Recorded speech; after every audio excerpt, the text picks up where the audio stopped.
Chers amis, merci pour votre venue à notre réunion publique du Rassemblement national. Je vais parler très brièvement pour introduire un peu cette réunion en tant que directeur de campagne. Après, Madame Masson parlera, Enzo Moreau également, et évidemment Jean-Claude Hulot présentera à la fois le questionnaire et les grands aspects programmatiques sur la question sécuritaire de notre liste dans quelques minutes. C'est une vraie humilité pour moi et une vraie fierté que je vous accueille ici en tant que directeur de campagne du Rassemblement national pour ces élections municipales à Nantes. Jamais, je crois, une élection locale n'aura revêtu une telle importance électorale et idéologique, tout d'abord, puisqu'elle vise à renouveler le conseil municipal, donc en somme à avaliser ou à rejeter le bilan de l'équipe sortante, mais c'est aussi un scrutin personnel, porté sur les qualités d'un homme ou d'une femme à assumer la gestion commune.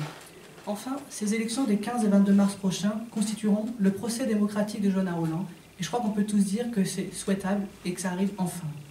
C'est aussi une élection intermédiaire, historique, compte tenu de la situation nationale, dans une Macronie vieillissante qui, en 10 ans, aura ruiné le pays et humilié les Français. Ces deux tours de scrutin des 15 et 22 mars prochains doivent permettre, par le renouveau local, de préparer l'alternance nationale tant attendue. Il est plus que certain qu'aujourd'hui, quand on regarde la situation économique, la situation sociale, la situation sécuritaire, que nous sommes à la croisée des chemins. Soit l'extrême gauche, soit l'Union nationale. À Paris, pour le pouvoir exécutif et législatif en 2027, comme à Nantes en 2026, en foi, le sentiment et l'enjeu est le même. Nous ne sommes plus cette force d'appoint que nous pouvions être auparavant. Nous sommes aujourd'hui devenus une force de proposition, à l'écoute de vos attentes et une force de victoire concrète pour vous défendre. Je ne reviendrai pas sur le bilan de nos succès dans le dernier débat budgétaire. Sans majorité claire, jamais une force d'opposition n'avait obtenu de pareils succès sous la Ve République. C'est le cas notamment de l'Algérie, la résolution que nous avons fait voter à une voix près pour dénoncer l'injuste accord de l'Algérie qui coûtait 2 milliards d'euros, ou l'abrogation de la réforme des retraites que nous avons réussi à obtenir, non pas comme le PS qui a marchandé contre vents et marées, nous avons obtenu de vraies victoires sur de débats budgétaires, et ce qui est franchement assez inédit compte tenu du contexte.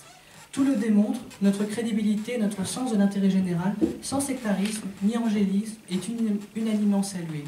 Ça tombe bien, c'est aussi ce que nous souhaitons faire à Nantes. Trop souvent, Johanna Rolland et sa majorité socialo-communiste vous ont imposé leurs envolées fiscales, leur lubie climato-hypocrite, leur laxisme béni-oui-oui et leur complaisance avec les pires milices d'extrême gauche, sans que jamais, évidemment, vous demandez votre avis. Notre campagne que nous inaugurons aujourd'hui, c'est la vôtre, c'est celle des Nantais. Nous voulons assumer une manière nouvelle de faire campagne. Jean-Claude vous dévoilera dans quelques instants notre ambition de proximité directe pour ces prochains mois, parce que c'est comme ça que nous voulons faire la politique, à votre contact, pour vous apporter les meilleures solutions.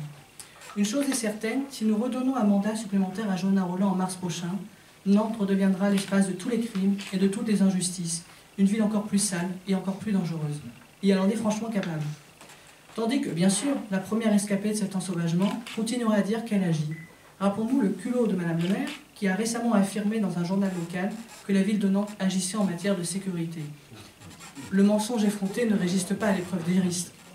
Des chiffres, seulement 3,5% du budget de fonctionnement est consacré à la sécurité selon Le Figaro, soit à peine 45 € par habitant pour l'exercice 2023-2024, toujours selon Le Figaro. Pourtant, nous continuons de payer toujours plus pour entretenir une caste gauchiste et déconnectée, payer des toilettes non genrées, des budgets verts, des spectacles anti-policiers, bien souvent ouvertement woke et déconstruits, pendant que nous pouvons continuer à nous faire égorger à chaque coin de rue. Johanna Rolland, franchement, ça suffit.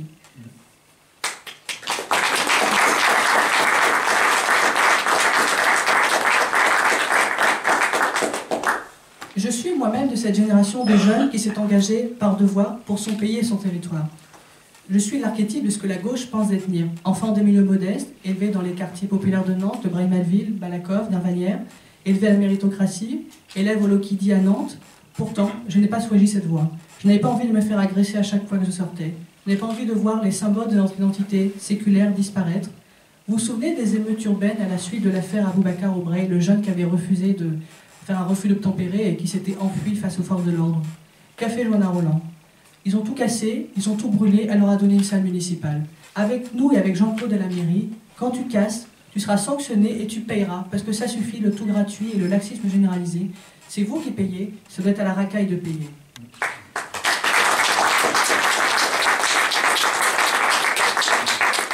La réalité, c'est que je connais bien mieux que Johanna Rolland la réalité des banlieues nantaises, où trafic et drogue et islamisme rampant y sont l'éternel quotidien. J'y suis né et j'y vis. La réalité, c'est que l'intégration ne peut pas exister, on le voit chaque jour. La seule voie de sortie, c'est l'assimilation franche et la fermeté absolue face au trafic. Dans cette campagne, et vous l'avez vu, nous sommes les seuls à parler du réel. Mais c'est en fait la seule manière d'apporter les meilleures solutions pour endiguer le déclin et stopper l'ensauvagement. Nous ne sommes pas de ceux qui se renient pour espérer le soutien du camp du renoncement et de l'impuissance centriste comme un certain candidat LR. Jean-Claude est de ceux qui connaissent l'administration, les pouvoirs publics et qui savent gérer.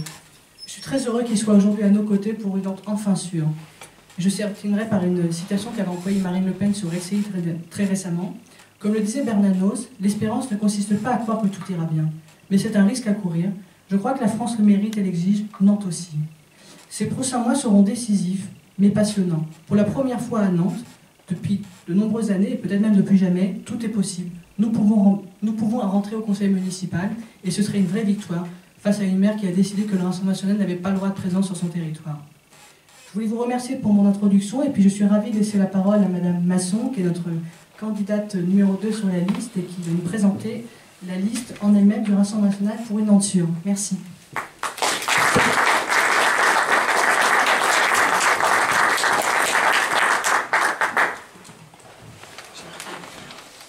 Bien, vous m'entendez? Oui. Bien, je te remercie Brian. Alors, donc tout d'abord, je vous remercie tous d'être venus aujourd'hui. Je tiens également à remercier nos DPS qui se sont déplacés pour certains de Bretagne.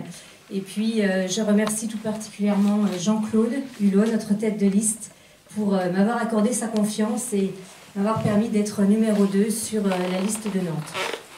Alors, je vais commencer un petit peu par me présenter.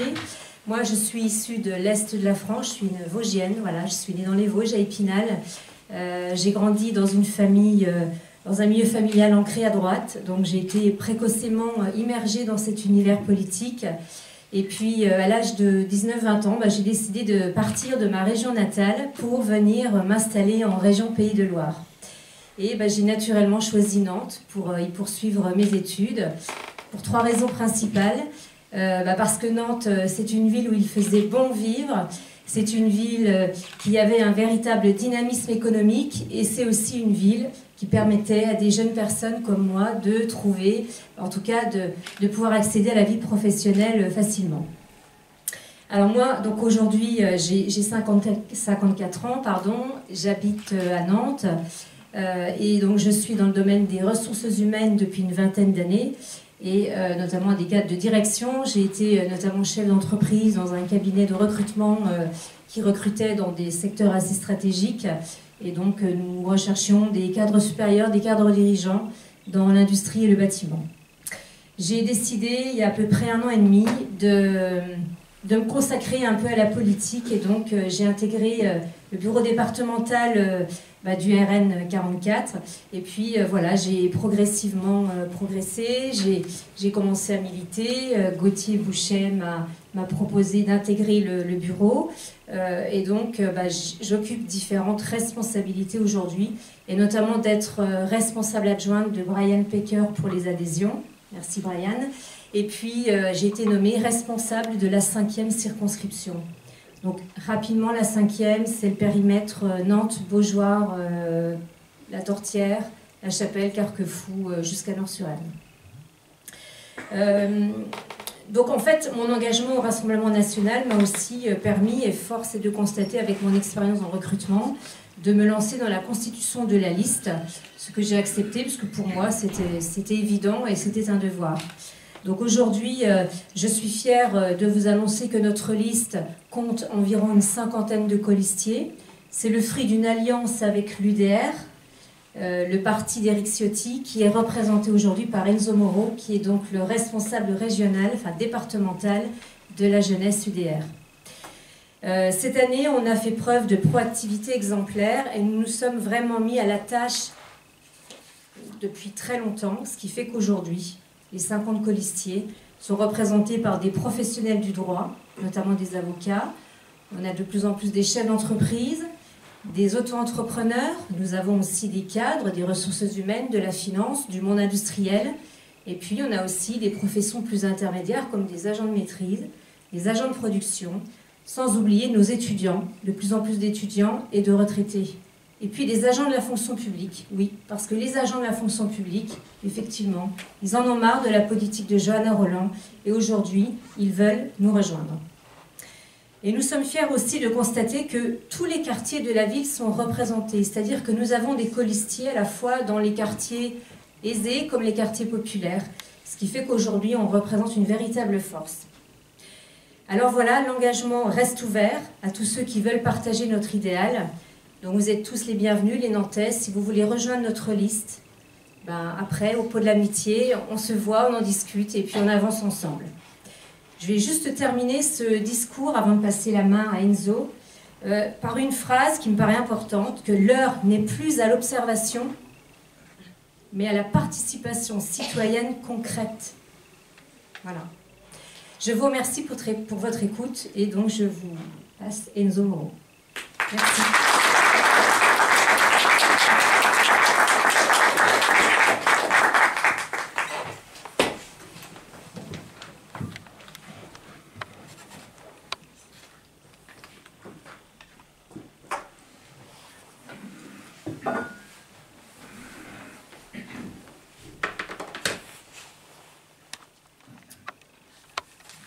Bonjour à tous, excusez-moi, je me mets en place.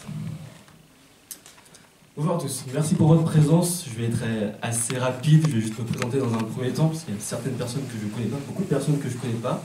Malgré le fait que je sois venu à certaines réunions, il y a de nombreuses personnes que je ne connais pas. Moro Enzo, je suis donc le responsable départemental de la jeunesse UDR en Loire-Atlantique, régional peut-être dans quelques temps, j'ose espérer.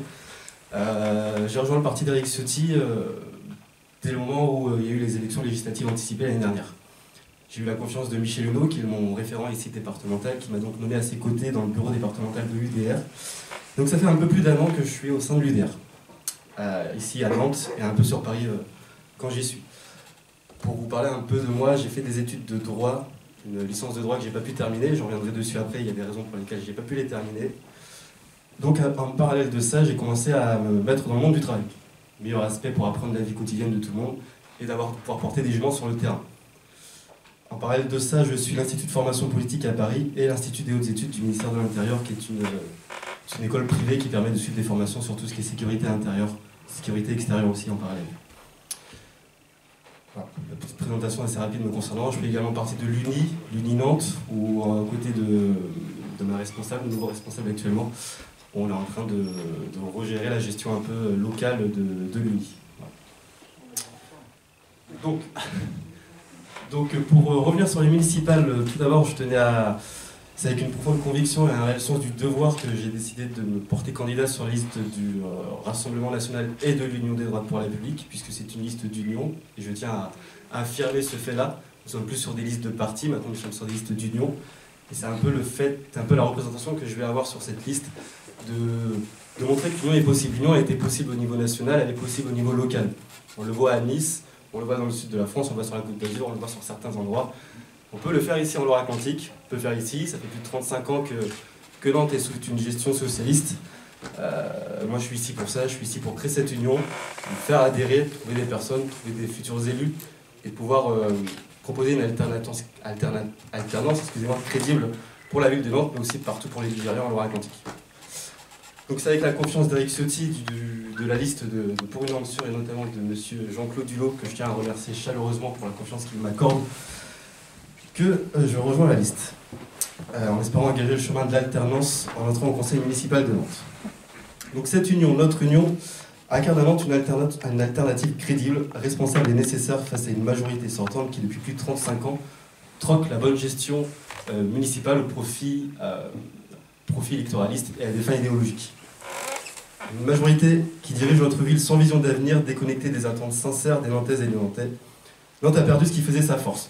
Sa sécurité, bien entendu, mais aussi son attractivité et sa réputation de ville préférée des Français. Notre ville mérite de retrouver sa tranquillité et son dynamisme et sa fierté. Tel est le sens de mon engagement, nul ne peut plus fermer les yeux sur la réalité que vivent les Nantaises et les Nantais. Et je pense qu'aujourd'hui, je peux le dire, je ne prendrai aucune leçon de morale ni de dignité de la part de ceux qui ont conduit notre ville dans la situation qu'elle connaît. Petite blague que j'aime faire en parallèle, et c'est ce pourquoi ici à Nantes je m'engage en politique, du moins à l'Uni. Je suis issu de l'immigration, je coche on va dire un peu toutes les cases qui auraient pu faire de moi un candidat de gauche ou un militant de gauche. Pourtant j'ai reçu une éducation de la part de ma mère et de mon père qui sont tous les deux issus de l'immigration. Éducation d'assimilation, une éducation de remerciement du pays qui a accueilli mes parents. Et la seule façon pour moi de pouvoir m'engager, c'est de remercier ce pays. C'est cette voie politique que j'ai décidé de prendre. Donc, en entrant au conseil municipal de Nantes en mars prochain, j'ai deux aspects que je souhaite défendre. En priorité, c'est ce qui me concerne, ça va être la jeunesse. Je souhaite porter la voix d'une jeunesse trop souvent oubliée. Nos étudiants sont confrontés à une précarité grandissante. Beaucoup cumulent les petits emplois pour financer leurs études, au détriment de leur réussite et de leur équilibre personnel. À cela, bien entendu, s'ajoute une insécurité grandissante qui touche nos campus, nos transports et nos quartiers. Je pense que vous le savez tous, mais combien de nos jeunes n'osent plus rentrer seuls le soir ou évitent certains lieux emblématiques pourtant emblématiques de notre ville, excusez-moi. Combien de nos jeunes se voient refuser l'accès aux cours en raison des blocages incessants d'une minorité qui impose sa loi? Combien de nos jeunes doivent se rendre à des distributions alimentaires pour subvenir à leurs besoins et espérer tenir jusqu'à la fin du mois? Ces trois aspects-là, simples, concrets, c'est ce que j'ai vécu. C'est les raisons pour lesquelles je n'ai pas pu terminer mes études de droit et qu'aujourd'hui je suis en parallèle des formations sur Paris, que je vous ai expliqué juste avant. Pour moi, ces situations sont intolérables et je souhaite être leur vrai relais au sein du conseil municipal de Nantes, faire entendre leurs besoins réels, leurs inquiétudes et proposer des mesures concrètes. Commerçant depuis plusieurs années donc, je fais partie de ceux qui constatent la baisse d'attractivité que connaît notre ville. Situation économique qui résulte d'une gestion municipale déconnectée des réalités du terrain et des besoins concrets des acteurs économiques de notre ville. Difficulté d'accès au centre-ville, multiplication des travaux, dégradation du cadre de vie et bien entendu de cette insécurité grandissante qui ont découragé une grande partie de notre clientèle nantaise. S'engager, c'est porter la voix des Nantaises et des Nantais, défendre une politique de redynamisation ambitieuse et restaurer la vitalité économique qui a longtemps fait la fierté et la sûreté de Nantes. L'ambition est claire, on souhaite rendre à Nantes la sérénité, l'ordre et le rayonnement qu'elle mérite, portant un projet de bon sens ancré dans les réalités et tourné vers l'avenir. On ne s'engage pas sur un coup de tête, on s'engage notamment par fidélité à sa ville, par amour pour son patrimoine et à son histoire. Donc c'est avec cette certitude que je me mets pleinement au service des Nantaises et des Nantais, aux côtés de Jean-Claude Hulot et de toute l'équipe de Pour une Nantes sûre, que je tiens à remercier pour leur confiance aujourd'hui. Merci.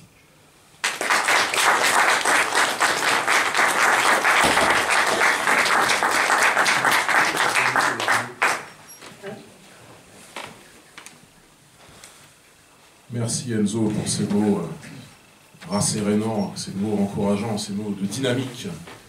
Et merci à tous pour votre présence. Merci Jean-Claude, Christine et Brian pour votre engagement sur cette liste Pour une Nantes sûre, pour votre engagement sur cette liste d'union, comme vient de le rappeler Enzo, Rassemblement National, UDR, en vue des élections municipales, ici à Nantes, en vue du scrutin du 15 et 22 mars. Scrutin très important pour préparer l'avenir, non seulement de Nantes, mais aussi de la métropole nantaise, mais aussi de nos communes, ici en Loire-Atlantique et bien sûr partout en France.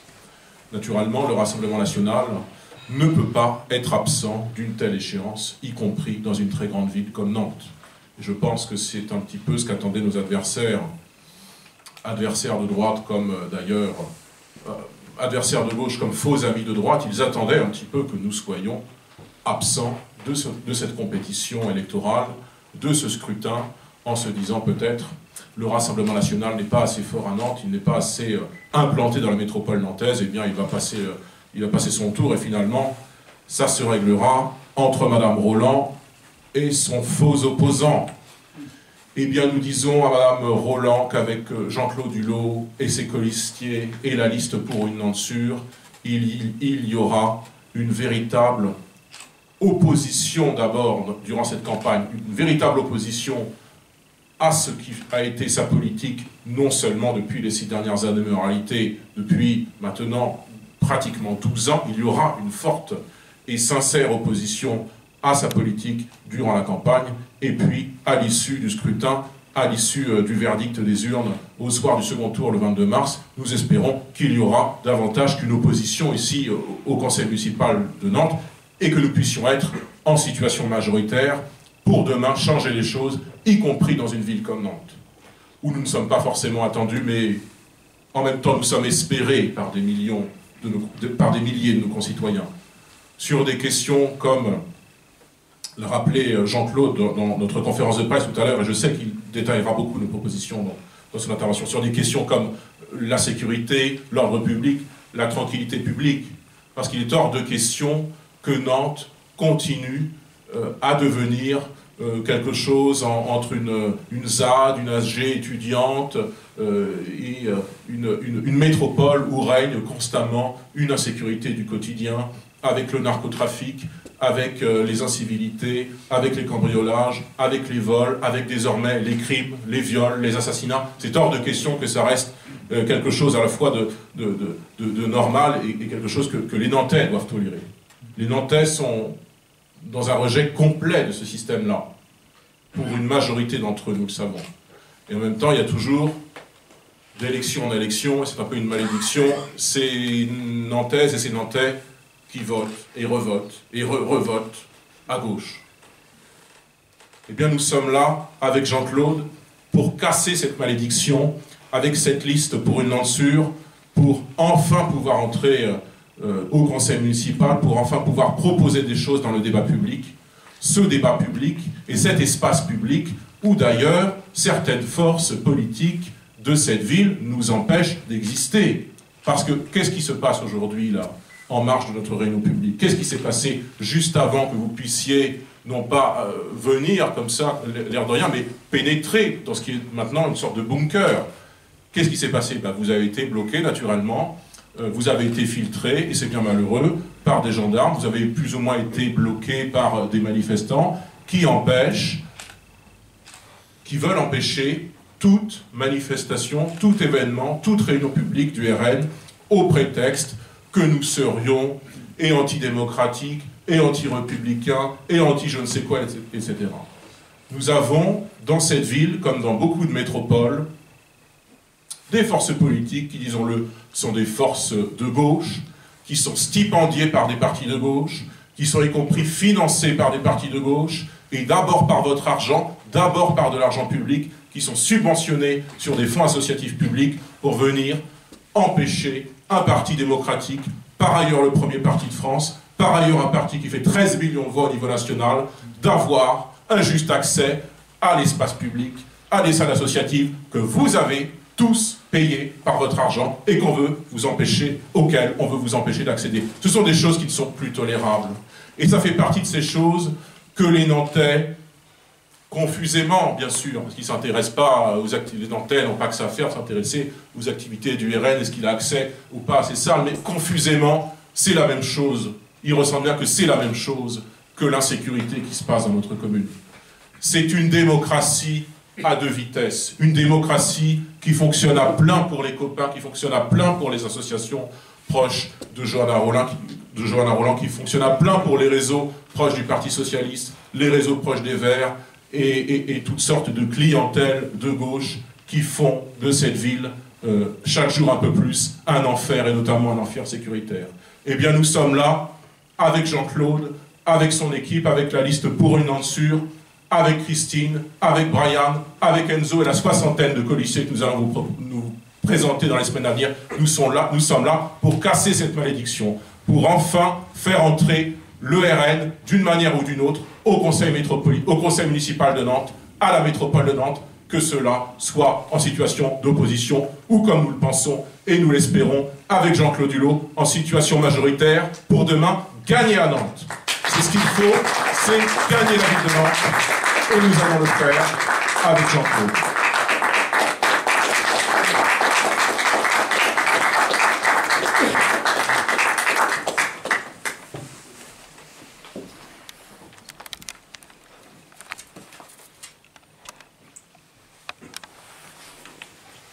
Bonjour à tous, je vous remercie particulièrement aujourd'hui d'être présents, comme je remercie les colistiers, on vient d'en parler, qui ont accepté de figurer sur ma liste, mais je vous remercie, vous tout particulièrement, parce que vous êtes venus aujourd'hui, malgré des tentatives d'intimidation extraordinairement démesurées de la part de l'extrême gauche. C'est quand même frappant, pour venir à mes réunions de lancement d'une campagne municipale d'un parti qui a plus de 120 députés, qui est aujourd'hui le premier parti de France, de devoir franchir les barrières de gendarmerie et de police qui sont développées tout autour, et de voir la salle aujourd'hui entourée de ces camions, de ces policiers, de ces gendarmes, comme si nous étions, que sais-je, une association dont il faudrait se méfier, alors que nous sommes le premier parti de France aujourd'hui et que demain nous serons au gouvernement de la France et de ce pays. Donc merci particulièrement de l'effort que vous avez fait pour venir aujourd'hui et je suis très, très sensible à votre soutien. Je voulais, avant d'évoquer les premiers grands sujets, les premiers grands thèmes, le premier grand thème qui sera celui de la campagne municipale, je voulais d'abord peut-être me présenter parce qu'un certain nombre d'entre vous qui sont des militants ne me connaissent pas ou pas encore. Donc, je m'appelle, vous le savez, Jean-Claude Dulot, je viens d'avoir 68 ans. Je suis marié avec 3 enfants et je travaille depuis que j'ai terminé mes études, à la fois d'ingénieur et d'élève de l'ENA, au ministère de l'économie et j'ai travaillé également au commissariat à l'énergie atomique. En fait, j'ai développé une compétence dans ces domaines, dans le domaine de l'économie, de la finance, de l'énergie. Et cette compétence, j'ai décidé de la mettre au service de la cause du Rassemblement national à partir de 2016, lorsque j'ai rejoint un groupe de conseillers de Marine Le Pen, qui s'était baptisé les Horaces, vous avez peut-être entendu parler, et qui s'était chargé pour la préparation des campagnes présidentielles de 2017 et de 2022, de lui fournir des notes, des éléments d'analyse, des éléments de réflexion, des propositions de position sur les différents sujets. Et puis, les choses ont évolué et j'ai pris la décision de m'engager de façon plus ouverte, plus extérieure, alors que jusque-là, je figurais parmi des conseillers, je dirais, discrets dans l'entourage de Marine Le Pen. Et c'est comme cela que j'ai eu l'honneur d'être investi comme tête de liste pour l'élection municipale de Nantes. Alors, pourquoi Nantes? Parce que, à titre personnel, j'ai des attaches dans cette région. Je ne peux pas forcément des attaches familiales. Je ne vais pas revenir là-dessus parce qu'elles sont personnelles. Mais enfin, elles expliquent mon attachement pour la région nantaise. Elles expliquent ce choix. Et puis aussi parce que, de façon plus objective et rationnelle, je considère que Nantes, aujourd'hui, c'est le triste exemple de la déchéance ou de la dégradation d'une ville qui souffre depuis plus de 30 ans de la gestion socialiste. Alors, c'est pour cela que je me suis engagé aujourd'hui et que je me présente devant vous pour recueillir les suffrages, pour devenir le prochain, je l'espère, si les électeurs le veulent bien, maire de Nantes, et pour renverser ce qui correspond à cette évolution néfaste d'une ville, d'une métropole régionale, d'une des grandes villes de France, qui est noyautée par la gauche et même l'extrême gauche, et qui a besoin de retrouver la liberté, la sécurité. Alors, le premier geste de cette campagne municipale, eh bien, il figure sur les fauteuils de cette salle, c'est ce questionnaire que je vous invite évidemment à prendre, à regarder, à lire et à renseigner avant de le renvoyer, qui est un questionnaire pour rendre la parole aux électeurs.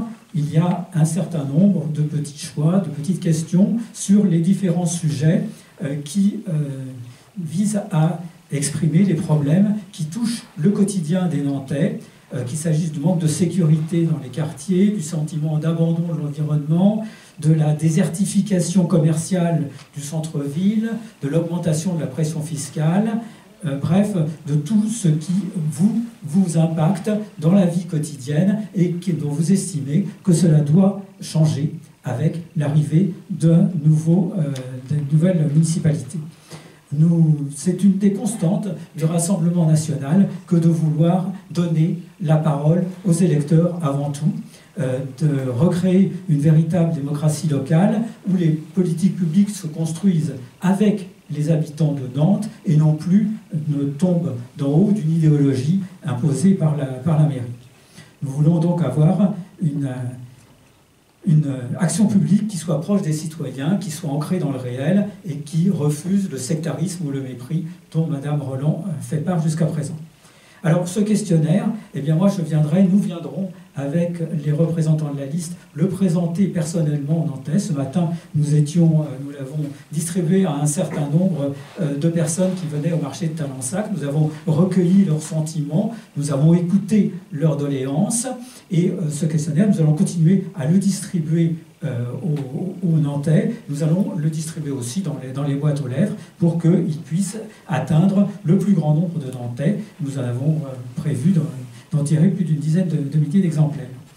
Alors, avant même d'avoir les retours qui nous permettront d'affiner ensuite les propositions que nous ferons au fur et à mesure des réunions qui vont scander notre campagne municipale, la première des préoccupations que nous avons ressenties, que tous les Nantais ressentent, et qui n'est pas un sentiment, mais qui est une réalité, c'est la question de la sécurité. C'est la sécurité dans la ville, parce que en fait, nous avons le sentiment, la préscience et la conscience que, comme le disait récemment Jordan Bardella, la sécurité, c'est la base. Assurer la sécurité, c'est la première des nécessités des municipalités pour ensuite permettre aux différentes libertés des citoyens de se développer et de s'exercer. Donc pour nous, la priorité absolue, et je voudrais développer un petit peu les mesures que nous envisageons de prendre, la priorité absolue, c'est de restaurer la sécurité dans la ville. Or, cette sécurité, elle ne figure pas manifestement parmi les priorités de la municipalité sortante. Pour Madame Johanna Roland, quand il y a un problème de sécurité, elle se contente de faire un communiqué en disant « c'est la faute de l'État ». Mais ce n'est pas cela que d'être véritablement maire d'une ville et d'une grande ville, ce n'est pas cela que de se défausser en permanence sur l'État.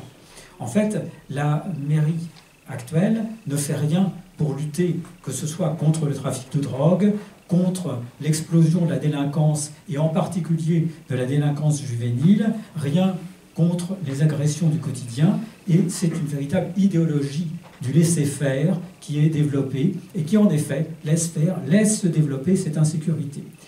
Nantes, il y a quelques décennies, était classée parmi les villes les plus agréables de France et même d'Europe. C'était considéré, il y a des classements par des hebdomadaires anglo-saxons qui plaçaient Nantes comme vraiment l'une des villes les plus agréables d'Europe à habiter. C'était il y a des décennies. Aujourd'hui, c'est malheureusement une ville connue pour les faits divers et réputée comme l'une des plus criminogènes de France. Comment en est-on arrivé là, si ce n'est par le laxisme et l'incompétence de la gestion socialiste depuis 35 ans, puisque avant Madame Roland, c'était tristement Monsieur Hérault. Donc nous voulons lutter contre cette évolution nuisible, néfaste à la métropole, qui l'enfonce peu à peu, et nous voulons permettre le redressement, le renouveau de la ville. C'est pourquoi, parmi les premières mesures que je compte prendre, il y a une mesure importante qui est le renforcement de la police municipale. Il faut savoir qu'à Nantes, il y a aujourd'hui 240 policiers municipaux. Si nous prenons le point de comparaison avec certaines mairies qui sont gérées par des maires issus du Rassemblement national et qui ont fait leurs preuves et porté leurs fruits, et je pense notamment à Perpignan, dont le maire est Louis Alliot, le premier vice-président du Rassemblement national, 240 policiers pour les plus de 300 000 habitants de Nantes, c'est un ratio qui est très insuffisant. Si on voulait avoir un ratio comparable à celui de Perpignan, il nous faudrait passer à 550 policiers, c'est-à-dire plus du doublement. C'est pourquoi je souhaite, lorsque je serai élu maire de Nantes, doubler immédiatement le nombre de policiers municipaux et ensuite peu à peu jusqu'à atteindre ce ratio jusqu'à la fin de la mandature. Mais il ne suffit pas d'augmenter le nombre de policiers, il est également souhaitable de leur permettre la possibilité d'être armés. Or, jusque-là,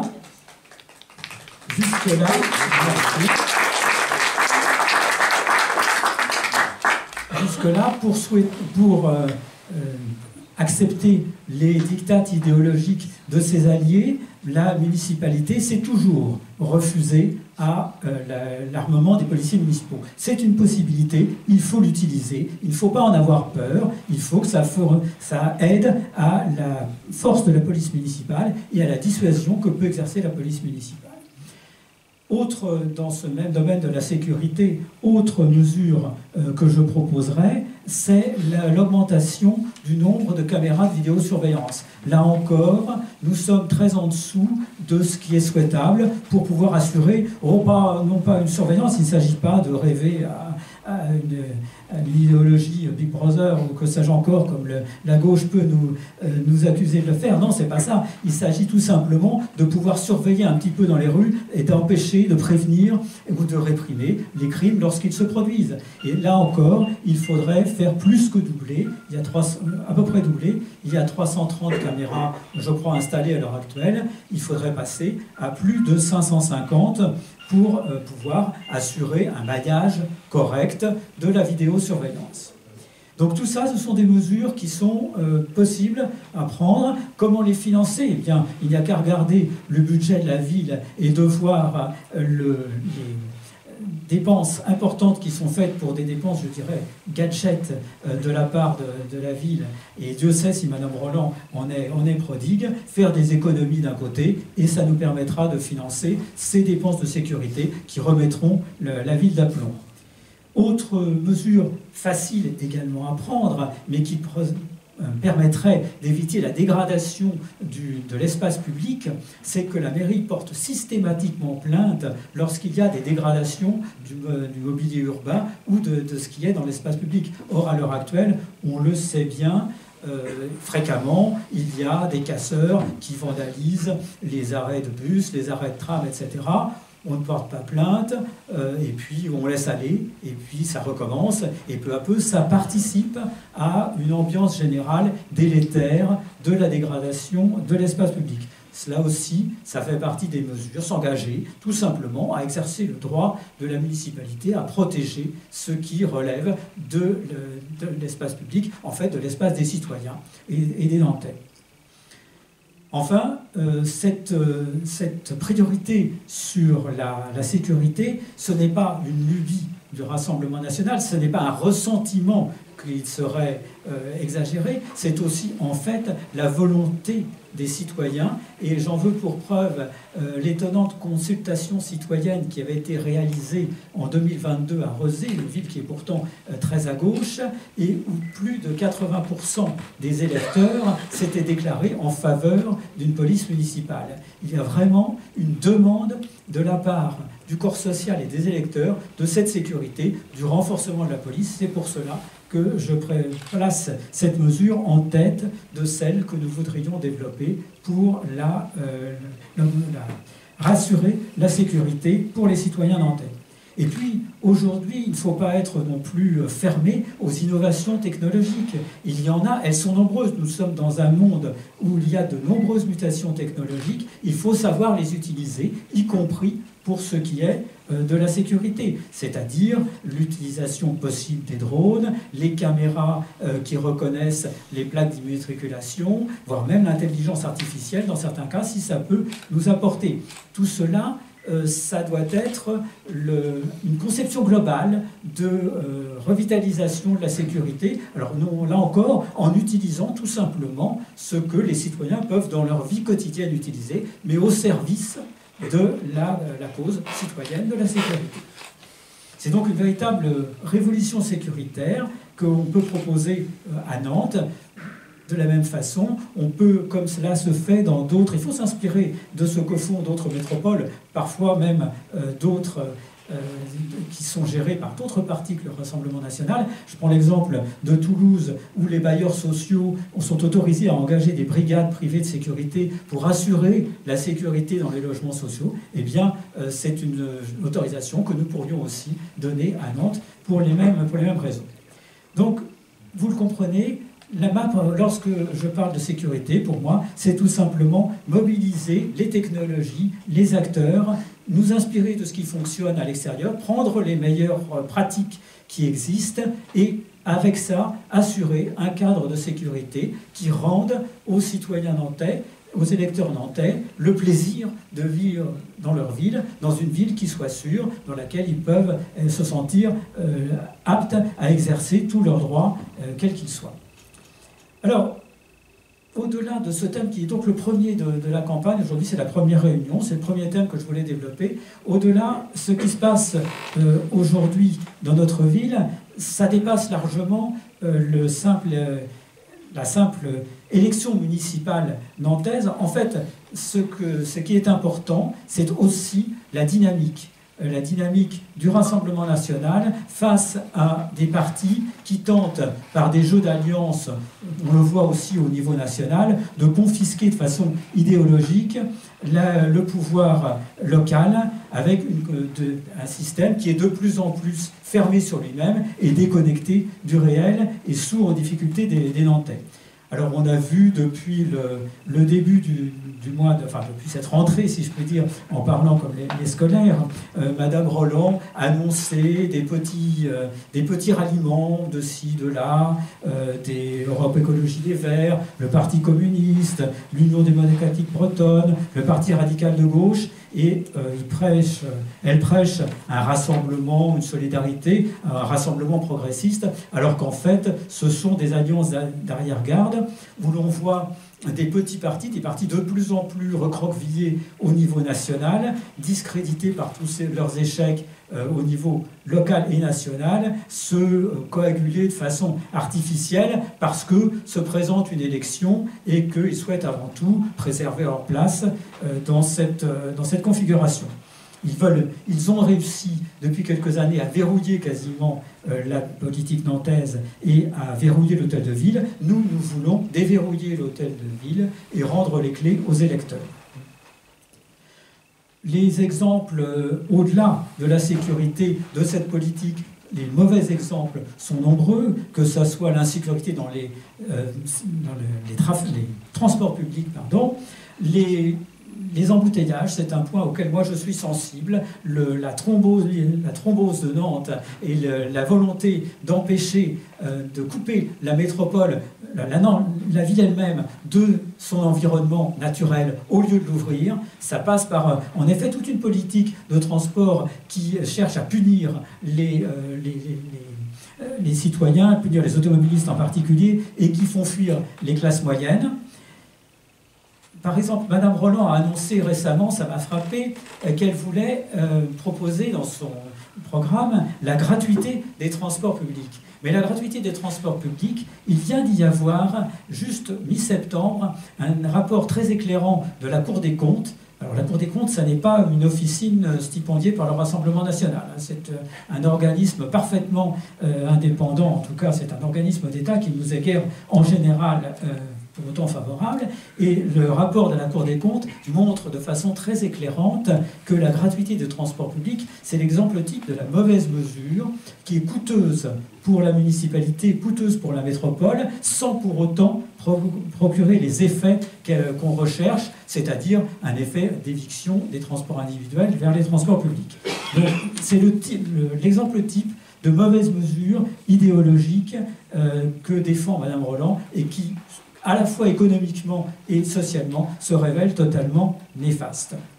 De la même façon, lorsque, sous la pression d'un certain nombre de ses alliés, notamment les alliés les plus à gauche et les Verts, Madame Roland revendique un accueil inconditionnel des immigrés, on voit bien, il suffit de sortir, aller dans les rues de Nantes pour voir ce que donne cet accueil inconditionnel des immigrés. Je crois qu'il y a suffisamment de personnes qui dorment dans la rue à Nantes aujourd'hui pour que ce ne soit pas nécessaire d'en rajouter.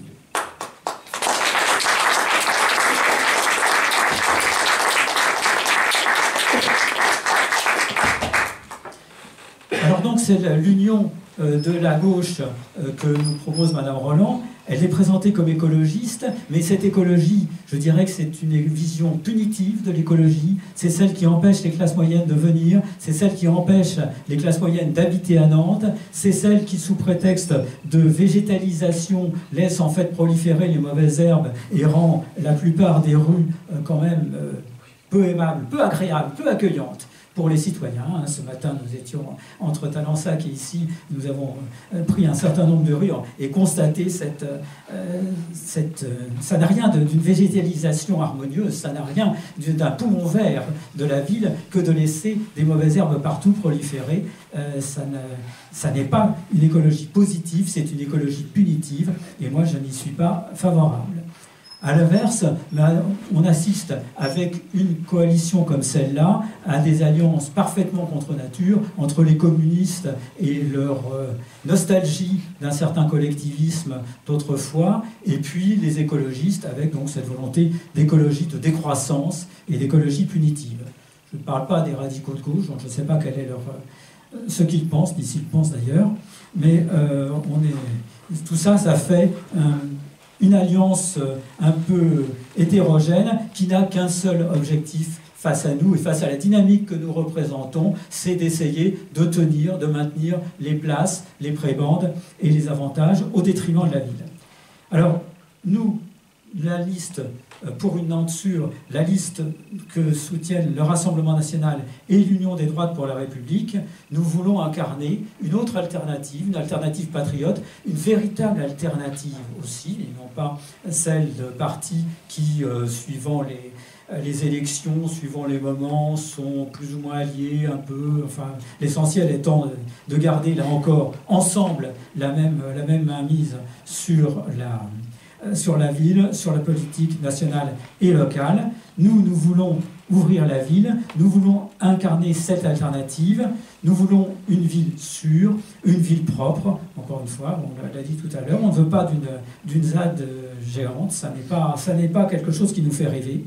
Une ville dynamique, qui est fière de son identité, qui s'ouvre à la Loire-Atlantique, qui s'ouvre à l'ouest de la Loire-Atlantique, qui vive en bonne intelligence avec Rennes, en synergie avec le Saint-Nazaire et le Sud-Loire, qui soit une ville d'attractivité, d'attraction de la région.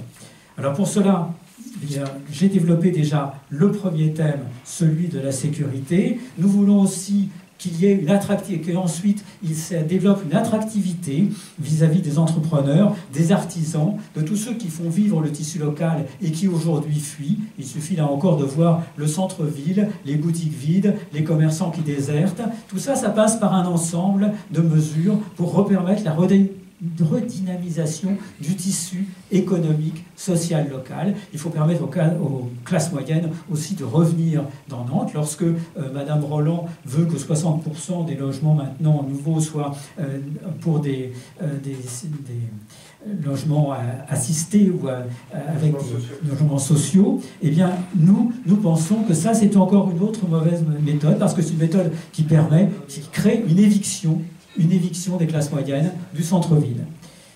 Voilà, alors donc, face à ce rassemblement qui n'est pas, contrairement aux termes qu'ils peuvent employer, un rassemblement progressiste, mais plutôt un rassemblement d'extrême gauche, de la gauche, et un rassemblement d'intérêts et d'idéologies qui n'ont pour seul objectif que de conserver le pouvoir, les prébendes et les postes en place. Et cette gauche qui est entièrement fermée à toute remise en question, qui n'accepte pas la contradiction. Et d'ailleurs, il suffit de le voir, là encore, l'exemple d'aujourd'hui est quand même extraordinaire. Pour tenir une réunion publique, être obligé de passer par tout cet arsenal sécuritaire parce que les nervis d'extrême gauche sont là autour à rôder, à essayer de nous menacer, c'était bien le signe de la dégradation généralisée de la ville. Alors face à tout cela, nous voulons, avec la liste pour une Nantes sûre, incarner une clarté, un courage, du bon sens aussi, tout simplement, parce que je pense que c'est cela aussi qui est essentiel, remettre le bon sens au centre de nos préoccupations, de façon à permettre à défendre sagement les citoyens, rendre la ville aux Nantais, une ville qui protège, une ville qui travaille, une ville qui respire, pas une sorte de vitrine idéologique. Et je passe sur tout ce qu'on a pu voir dans le cadre d'un certain nombre de choses, comme le voyage à Nantes, qui était caricatural presque, d'une certaine idéologie qui se traduisait par cet aspect culturel ou pseudo-culturel. Donc, en 2026, en mars 2026, je crois que nous offrons aux Nantais un choix. soit poursuivre l'effondrement, l'enlisement, avec un système usé, divisé, mais qui s'accroche par tous les moyens au pouvoir, soit offrir une véritable alternance, une vraie, celle de notre liste, la liste pour une Nantes sûre, la liste qui veut placer l'intérêt des Nantais avant celui des partis. Et je souhaite que les Nantais, et que vous nous souteniez par cela, choisissent en pleine conscience. Je vous remercie.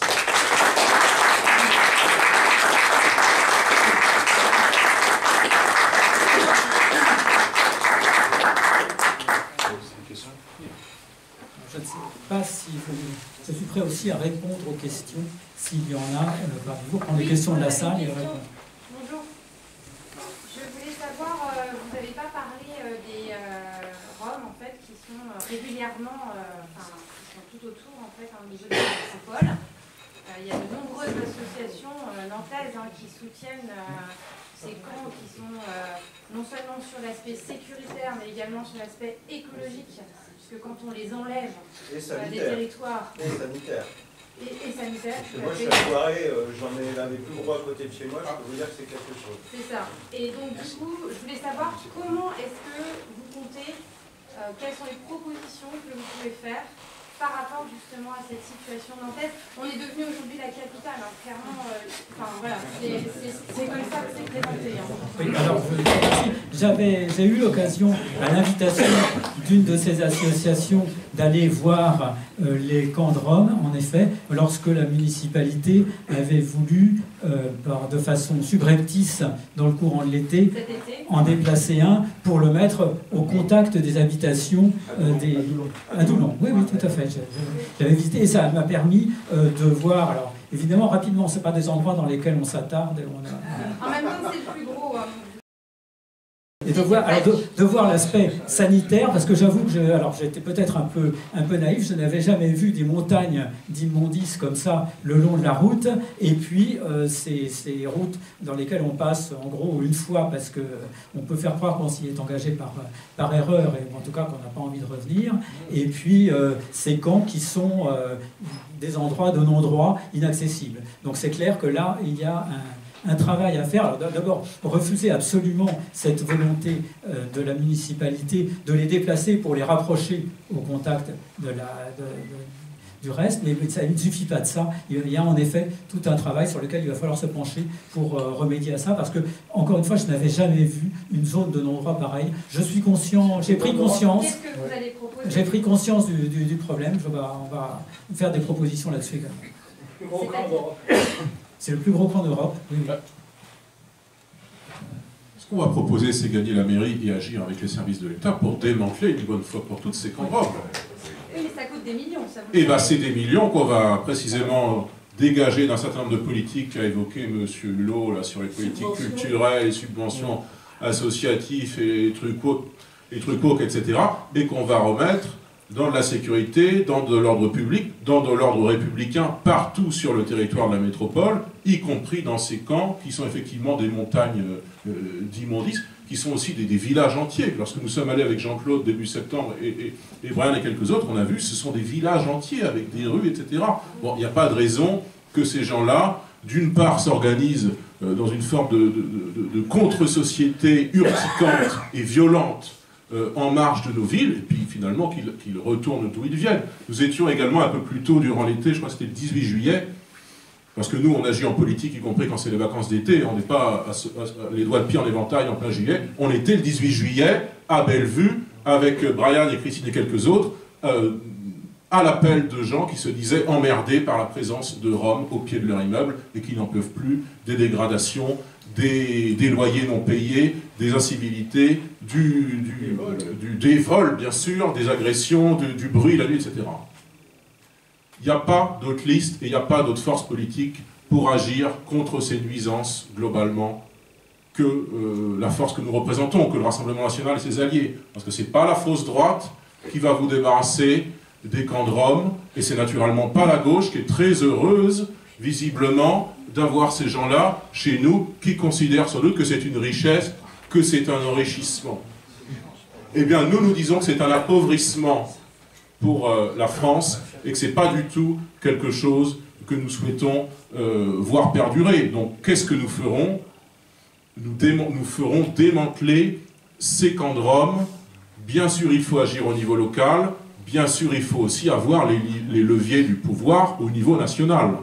Et ce que Jean-Claude va faire avec son équipe dans les semaines à venir en vue de l'échéance de 2026, disons-nous bien que ça s'articule aussi avec des choses que nous préparons pour 2027. Articulons, si vous le voulez bien, le local et le national.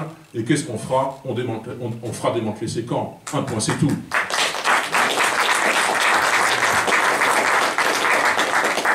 Je rajouterai juste un mot sur la question des camps de Roms que vous l'évoquez. Il faut aussi taper sur les associations qui profitent de cette misère humaine pour s'enrichir. Et c'est là aussi quelque chose que nous, on a été très fiers sur cette question-là quand on a eu les compétences, notamment Louis Alliot qui a eu des camps de Roms aussi quand il a pris la mairie.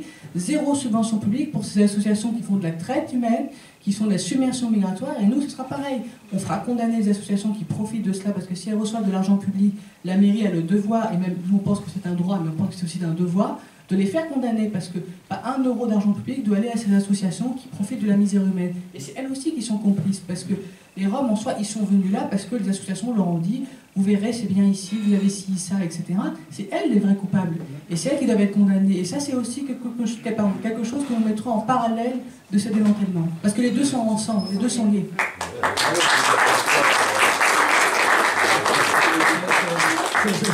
J'ajouterais que passer le budget de la ville, je dirais, à la paille de fer, pour éliminer toutes les subventions, en effet, et toutes les dépenses qui nous semblent non seulement improductives, mais invisibles, figurera parmi mes premières priorités. Et encore une fois, faites-moi confiance, les questions budgétaires, je connais, et je sais comment faire, et je sais qu'il y a une marge énorme, et c'est justement le redéploiement ensuite de ces mauvaises dépenses vers des dépenses productives, vers les dépenses de sécurité, qui nous permettra de nous débarrasser de ces problèmes.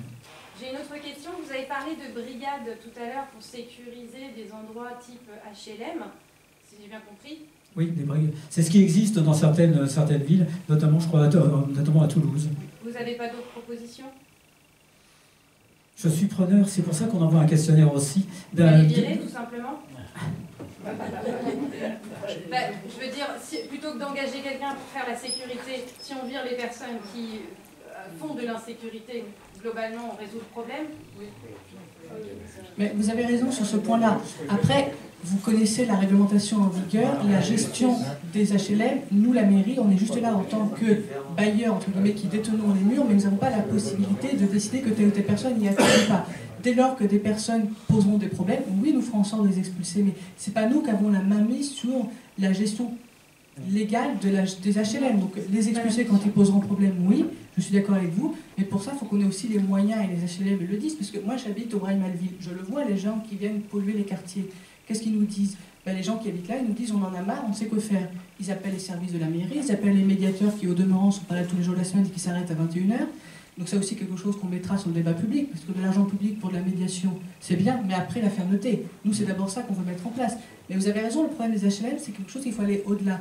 Mais aujourd'hui, la brigade qui a été proposée à Toulouse, c'était aussi pour venir faire de la prévention auprès des personnes qui habitent là. Je ne parle pas des fouteurs de trous, pardon, je parle des gens qui sont des honnêtes citoyens qui habitent là, pour leur dire, venez, nous avons des possibilités aussi pour vous aider. Et par contre, c'est là pour faire de la sanction et dégager les cages escaliers qui sont prises par les trafics de drogue. Donc c'est dans un deuxième temps, d'abord la sécurité pour empêcher que le phénomène se développe, et après, en fonction des compétences qui sont celles d'une mairie et celles légales, parce qu'il y a aussi le problème que si on veut faire expulser des gens, on ne peut pas le faire pendant la trêve hivernale. Et là, on est en plein dedans, par exemple. Et on a vu l'actualité à Nantes, quand une femme s'est fait expulser de son logement, elle n'a pas pu, son squatteur n'a pas pu être expulsé, à cause de la trêve hivernale.